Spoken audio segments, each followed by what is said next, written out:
कर्नाटक की अब बात करेंगे, जहां की सियासत में कथित मुडा स्कैम केस के चलते राज्य के सीएम सिद्धरामैया की मुश्किलें बढ़ती जा रही हैं। और इस बीच कांग्रेस अध्यक्ष मल्लिकार्जुन खड़गे और उनके परिवार ने कर्नाटक सरकार को 5 एकड़ जमीन लौटाने का फैसला किया है। सरकार का वापस लौटाई जा रही है वो जमीन है जो कि खड़गे परिवार के सिद्धार्थ विहार ट्रस्ट को दी गई थी। अब इसके बड़े मायने निकाले जा रहे हैं, क्योंकि राज्य के सीएम जमीन से जुड़े एक मामले में बुरी तरह घिर गए हैं।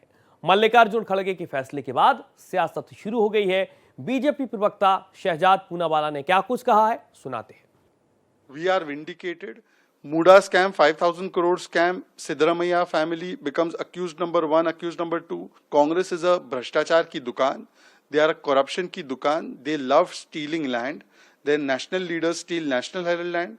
Their state leaders steal Muda land and land of SC Samaj, which was meant for SC Samaj in the aerospace park. Khadge family did that. And now there's one more scam of Buda scam which is coming up, which Congress leaders are only doing against Shiv Kumar ji.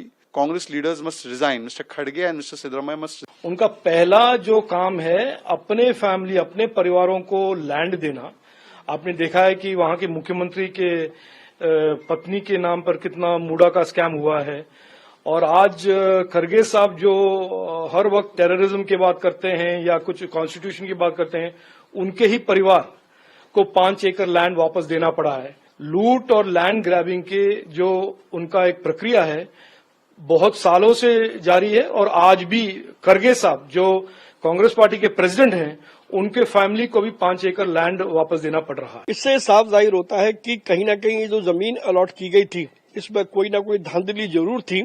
और अब उस धांधली की प्रकाश में आने से बचने के लिए न केवल मल्लिकार्जुन खड़गे बल्कि उनके बेटे अब सब उस जमीन को वापस कर रहे हैं।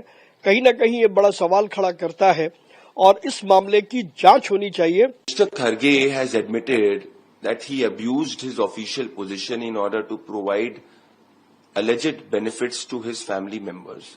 It is proven that the modus operandi which Mr. Siddaramaiah used in the Muda scam to provide benefits to his family members, the similar modus operandi was used by Mr. Khadge in KIADB land.